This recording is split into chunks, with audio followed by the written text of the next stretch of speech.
Hi. Um, Terraga Lagrima, fretting, fingering, how would you do it? Let me see that I'm in shot and then let's go. So I know you had just one particular area, but I'll just go through the whole thing. So the first couple of bars we've got, yeah? So let me see, I seem to be in shot, so now I will look at the music. So the first bar, so you can see I've got fingers 2 and 4 on the D and then top E string. And then I get up to here, 6th and 7th fret, and my little finger is the constant, it's the anchor finger. So I take it all the way down to that my second finger comes off. First finger slides down on the string, yeah, so you don't lose contact with the string, to the 2nd fret. And then, where are we? Oh yeah, because we got this at first, sorry.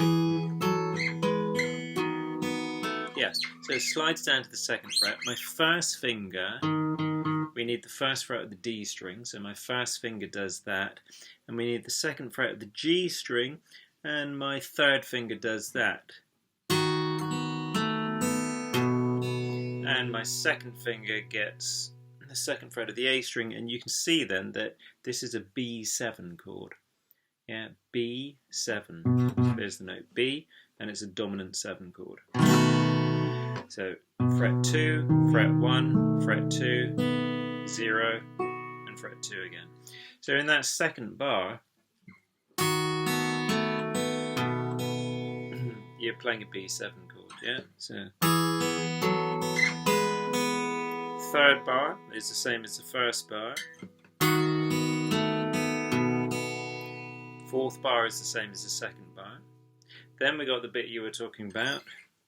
Now, have a look at what I'm doing. I'm going from this B7. Let me just see that I'm in shot again, so that when I go up the neck, boom, yeah, okay. So, I've gone from this, got my hand in the B7 shape. Now again, the little finger is going to be the anchor. Everything else comes off. Try and keep it close to the fretboard though. You don't want it sticking out here. You just want to raise the fingers off the strings and have them, half a centimetre above or less if you can, yeah? And so the little finger slides up. We've got to get it to fret 12, haven't we? So the little finger goes to fret 12, and we're in this one finger per fret idea and position. And look at my hand, I'm in classical technique. I'm not like this, which is more rock, well, which is rock. I'm like this, yeah, not this, but this, not this, but this. So my thumb is, yeah, behind, is on the middle of the back of the neck, roughly on the middle of the back of the neck, and it's behind, roughly behind my first finger, yeah, which is basically your hand at rest, this shape. I know my thumb is now over to the side of my first finger, but as soon as you start doing this around a guitar, it tends to be easier. I mean, you could have it like this. You could have your thumb to the, you know, I'm going to call this my right. As you can see, it's my right. You could have it to the right of your first finger. But when you start doing different shapes, the thumb tends to come up here and it's roughly behind the first finger. So you've gone from this B7 shape. Now, you had your first, actually, also in the B7 shape, the first finger was fretting the D string on the first fret. That can also be an anchor, because when you come up here and you need the 12th fret of the top E string, you need your first finger to be barring the 9th fret of the top 4 strings. So that is from the string D, G, B, and top E string, yeah? Now let me go back to the tab. And you've got this. So you're going to have first finger barring the 9th fret. This is in preparation, because I know the first thing you do is little finger 12th fret, third finger, 11th fret of the D string. And then you got 9th fret, your first finger, yeah, it's prepared and it's barring the 9th fret for the G string. So this is 11 and 12, and this is fret 9. Then you've got this. So you see the only thing that moved, my first finger stayed barring. Third finger comes off because now we've got fret 9 on the D string. Little finger moves down a fret to fret 11. So 9 and 11 plucked, and then 9th fret of the G string. Then we've got this shape moving down, so you move your first finger as a bar down to the 7th fret, and you keep your little finger, so the whole shape is the anchor this time. You just release the pressure, take it down 2 frets so that you've got 9th fret on the top E string, 7th fret on the D string, that's plucked. And then this time the single string that's plucked is the B string, not the G string, at the 7th fret. And then you've got this. So you go from 7, 7, 9, or 9, sorry, 7, 9 and 7, to that's this is bar 5, by the way, the first bar of the second line, yeah, to the second bar of the second line. So I've gone from this shape to this shape. So the constant is my first finger still being a bar.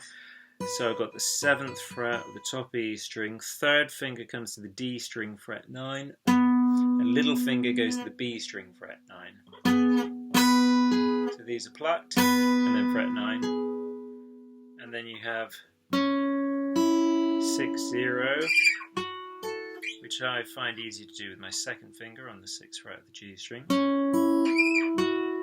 And then you move that finger, second finger, just again release the pressure but keep it on the string, move it up to the 11th fret, and then your hand is in position to do this one finger per fret thing. 11th fret, 10th fret. Then we've got 9th fret on the D string and the B string, which I'm doing with my third finger and my fourth finger. Open top E string.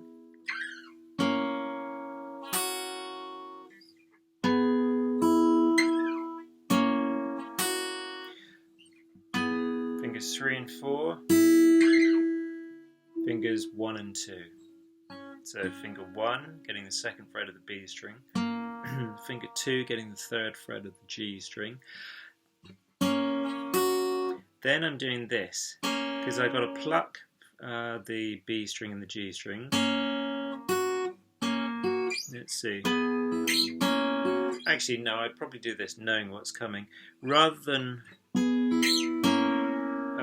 just fretting 2 strings, the B and the G string. My first finger is going to do that little half bar on the top 2 strings because I very quickly need the 2nd fret of the top E string. So I'm going to go from this shape to immediately my first finger is going to bar the top 2 strings, and my second finger is going to get that 3rd fret of the G string. Then I've got, now here I can either bar all 5 top 5 strings with my first finger, or I could just do a half bar with my first finger because the only strings that I actually need are the A string at fret 2 and the G string at fret 2. My little finger will get that B string at fret 4, and I'm going to pluck the A string, the G string and the B string at the same time. So we've got, and you see the movement from here.